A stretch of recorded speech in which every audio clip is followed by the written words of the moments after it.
Good evening students. Now we continue our chapter 14 परमाणु भौतिकी और आज हमारा टॉपिक है हाइड्रोजन का रेखीय स्पेक्ट्रम एवं इसकी व्याख्या।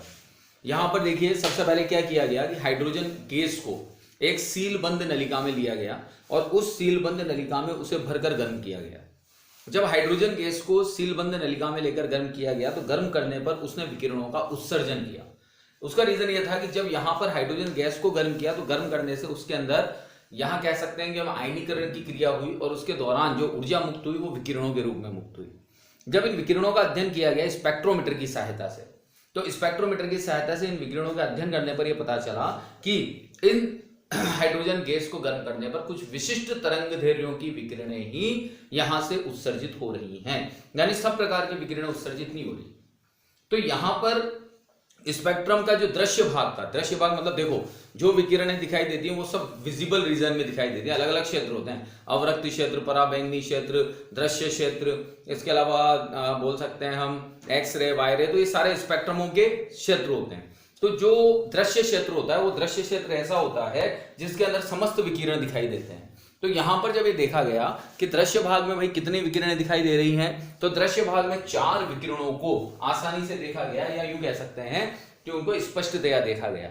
विकिरणों के हाइड्रोजन गैस से जो निकलने की प्रक्रिया थी उस प्रक्रिया को हमने उत्सर्जन क्रिया कहा। कौन सी क्रिया कहा? उत्सर्जन क्रिया। और उनसे बनने वाले स्पेक्ट्रम को उत्सर्जन रेखीय स्पेक्ट्रम नाम दिया गया।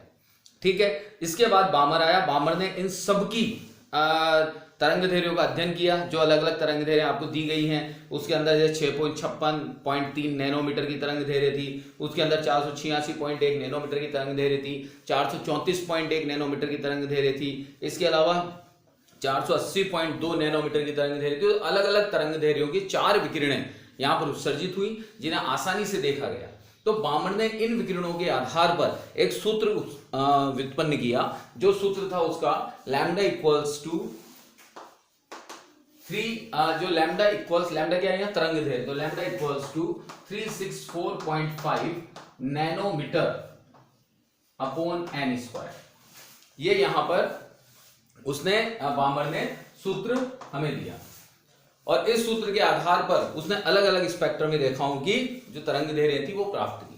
तो यहां पर कुल मिलाकर जब हम हाइड्रोजन के रेखीय स्पेक्ट्रम की बात कर रहे हैं तो हाइड्रोजन का रेखीय स्पेक्ट्रम हाइड्रोजन गैस को किसी नली में बंद करके गर्म करने पर प्राप्त हुआ। अब यहां पर जब बामर ने अपना सूत्र दिया तो बामर के सूत्र से जो जो विकिरणें प्राप्त हुई, क्योंकि बामर कौन सी श्रेणी में आता है? सेकंड में, यानी जब इलेक्ट्रॉन सेकंड ऑर्बिट में कूदते हैं 3, 4, 5 अनंत से, तो बामर श्रेणी बनती है। तो बामर के लिए जो n की वैल्यू होती है वो कहां से स्टार्ट होती है? 3, 4, 5 एंड सो ऑन। ये तो केमिस्ट्री में पढ़ा होगा आप लोगों ने। तो यहां पर बामर ने अपनी विशिष्ट तरंगदैर्घ्यों के लिए ये फॉर्मूला दिया और n की वैल्यू क्या दी? यहां पर उसने 3, 4, 5 एंड सो ऑन। ठीक है, और इस सूत्र से जो तरंगदैर्घ्य प्राप्त होती है वो किस में प्राप्त होती है? नैनोमीटर में। नैनो मतलब 10⁻⁹ मीटर। तो इस प्रकार से प्राप्त तरंगदैर्घ्यों को हम बामर श्रेणी कहते हैं। बामर के बाद में एक साइंटिस्ट आया रिडबर्ग। रिडबर्ग ने क्या किया? रिडबर्ग ने अपना एक नया सूत्र दिया और इस सूत्र को उसने थोड़ा और सरल कर दिया। उसने अपने इस सूत्र के अंदर 1/λ इक्वल्स टू, बामर सीरीज की बात कर रहे हैं हम, 1/λ इक्वल्स टू r 1 अब 2 स्क्वायर माइनस n2 स्क्वायर। ये बामर श्रेणी के लिए रिडबर्ग ने सूत्र दिया, जहां पर n2 इक्वल्स टू भाई कितना था? 3, 4, 5 एंड सो ऑन। तो रिडबर्ग ने जो ये कॉम्प्लिकेटेड सूत्र था इस कॉम्प्लिकेटेड सूत्र को और सरल कर दिया। ठीक है, यहां पर जो ये r था इस r को नाम दिया गया रिडबर्ग नियतांक। कौन सा नियतांक बोला गया इसको? रिडबर्ग नियतांक। और इस रिडबर्ग नियतांक की जो वैल्यू होती है वो थी 1.097 इंटू 10⁻⁷ मीटर इनवर्स। ये आपके यहां पर रिडबर्ग नियतांक का मान था।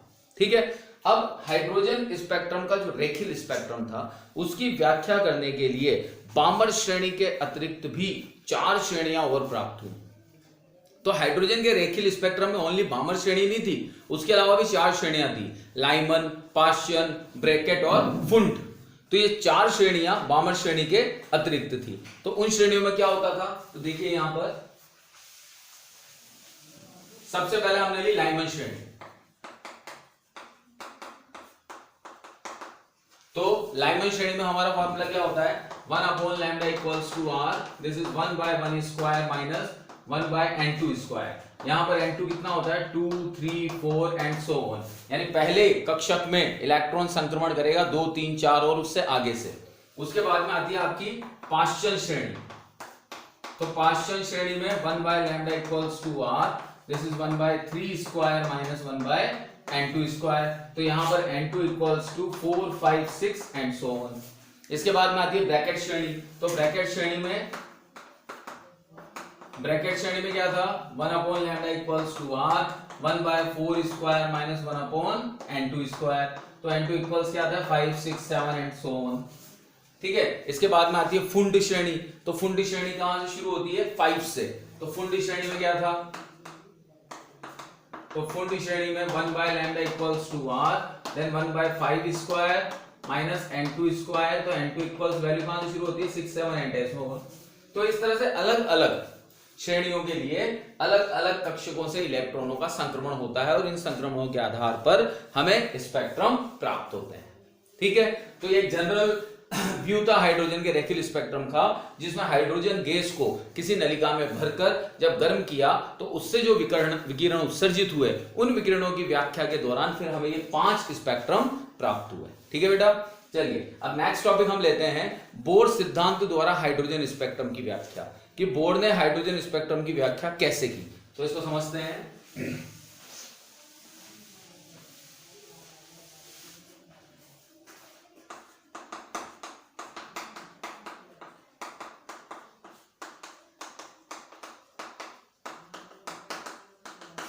बोर सिद्धांत द्वारा हाइड्रोजन के रेखीय स्पेक्ट्रम की व्याख्या। ठीक है। तो बोर सिद्धांत के द्वारा हाइड्रोजन के रेखीय स्पेक्ट्रम की हम व्याख्या करते हैं। हम कहते हैं कि कक्षीय ताप पर, अगर हम कमरे का ताप लेते हैं तो कमरे के ताप पर परमाणुीय हाइड्रोजन से उत्सर्जन स्पेक्ट्रम प्राप्त नहीं होता। जैसे मैंने अभी बताया था कि हाइड्रोजन को, गैस को अगर नली में भरकर उच्च ताप पर गर्म किया जाता है तो विकिरण उत्सर्जित करते हैं। तो यहां पर अगर हम हाइड्रोजन को कमरे के ताप पर गर्म करें तो फिर हमें कोई विकिरण प्राप्त नहीं होंगे, कोई उत्सर्जन स्पेक्ट्रम प्राप्त नहीं होगा। इसका कारण क्या है? इसका कारण यह है कि ऐसे सभी तापों पर, यानी रूम टेम्परेचर पर, हाइड्रोजन परमाणु अपनी मूल अवस्था में रहता है, ग्राउंड स्टेट में रहता है, वो एक्साइटेड नहीं होता। यानी इतने न्यूनतम ताप पर उसके अंदर कोई परिवर्तन नहीं आएगा, कोई एक्साइटेशन नहीं होगा, कोई संक्रमण नहीं होगा। तो कमरे के ताप पर कोई भी उत्सर्जन स्पेक्ट्रम हमें प्राप्त नहीं होगा। अब हम कहते हैं कि जब गैस को ऊष्मा या अन्य किसी संसाधन द्वारा ऊर्जा दी जाती है, कमरे के ताप के अतिरिक्त ऊष्मा या अन्य किसी संसाधन द्वारा ऊष्मा दी जाती है, तो कुछ इलेक्ट्रॉन उच्च ऊर्जा स्तरों में संक्रमण कर जाते हैं। यानी आपने ताप बढ़ा दिया, किसी भी संसाधन के द्वारा, बाह्य स्रोत के द्वारा आपने ताप बढ़ा दिया। ताप बढ़ाने से क्या हुआ? ताप बढ़ाने से यह हुआ कि जो इलेक्ट्रॉन पहले ग्राउंड स्टेट में ही थे, वो ग्राउंड स्टेट से एक्साइटेड हुए और उच्चतम ऊर्जा स्तरों में चले गए। किसको अवशोषित करके? उस ऊर्जा को अवशोषित करके। ये इलेक्ट्रॉन उच्चतम स्तर में तो पहुंच गए, लेकिन वहां कुछ क्षण रुकने के पश्चात ये पुनः अपने मूल अवस्था में आए। तो जब नीचे से ऊपर गए थे तो ऊर्जा का अवशोषण किया था, और जब ऊपर से नीचे आएंगे तो उसी ऊर्जा का ये क्या करते हैं? उत्सर्जन करते हैं। और इस उत्सर्जन के दौरान हमें उत्सर्जन स्पेक्ट्रम प्राप्त होता है। और ये जो उत्सर्जन स्पेक्ट्रम होता है, ये विद्युत चुंबकीय विकिरणों के रूप में प्राप्त होता है, अर्थात जो ऊर्जा मुक्त होती है ऊपर से नीचे आने में। जैसे ये आपका En2 कक्षक है, यह आपका En1 कक्षक है। यहां से इलेक्ट्रॉन मूल अवस्था से ऊपर गया, ऊर्जा का अवशोषण, यहां कुछ देर रुका और यहां से वापस मूल अवस्था में आ गया, तो यह ऊर्जा का उत्सर्जन किस रूप में? विद्युत चुंबकीय विकिरणों के रूप में। किस रूप में उत्सर्जन हुआ इनका? विद्युत चुंबकीय विकिरणों के रूप में इनका उत्सर्जन हुआ। तो बोर ने इस चीज को अपने तृतीय जो अभिग्रहित था उसके द्वारा प्रूव किया। तो बोर के तृतीय अभिग्रहित में हमने क्या पढ़ा कि En2 हम लिखते हैं यहां पर, बोर के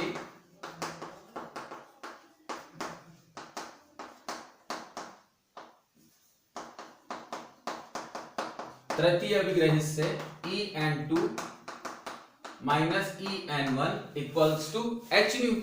यही था बोर का तृतीय अभिग्रहित। और न्यू को क्या लिखते हो? C/λ। तो यहां से 1 upon lambda equals to En2 minus En1 upon क्या आ गया HC। ये आपकी फर्स्ट इक्वेशन हो गई। ठीक है, अब हम यहां पर ये कहते हैं कि En की अगर हम वैल्यू की बात करते हैं तो हम पहले निकाल चुके हैं En की वैल्यू।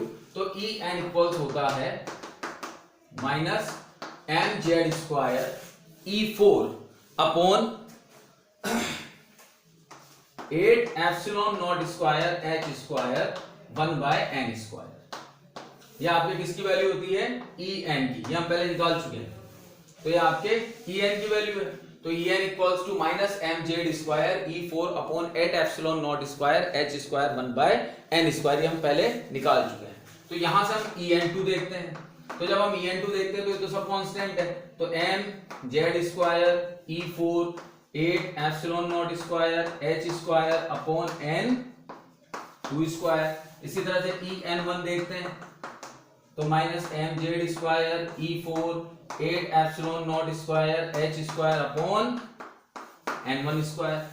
तो आपके En2 की वैल्यू आ गई, En1 की वैल्यू आ गई। सिर्फ चेंज कहां किया हमने? इसमें n में। अगर आपने 2 लिया तो यहाँ 2 ले लिया और 1 लिया तो 1 ले लिया। ठीक है, अब हम फॉर्मूले में रखते हैं। तो फॉर्मूले में जब हम रखेंगे इसको किसके? समीकरण 1 वाले में। समीकरण 1 क्या थी हमारी? En2 minus En1 upon SC equals to 1/लैम्डा। यही थी हमारी समीकरण 1। तो समीकरण 1 में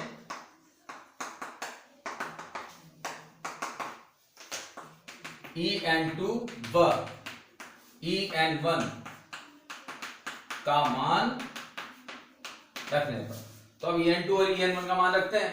तो यहां पर अगर हम ध्यान दें तो En2 रखूंगा तो नेगेटिव आएगा, En1 रखूंगा तो नेगेटिव नेगेटिव पॉजिटिव हो जाएगा। तो पहले मैं इस टर्म को ले लेता हूं। तो इस टर्म को अगर मैं लेता हूं तो mz square E4 upon 8 epsilon naught square H cube C।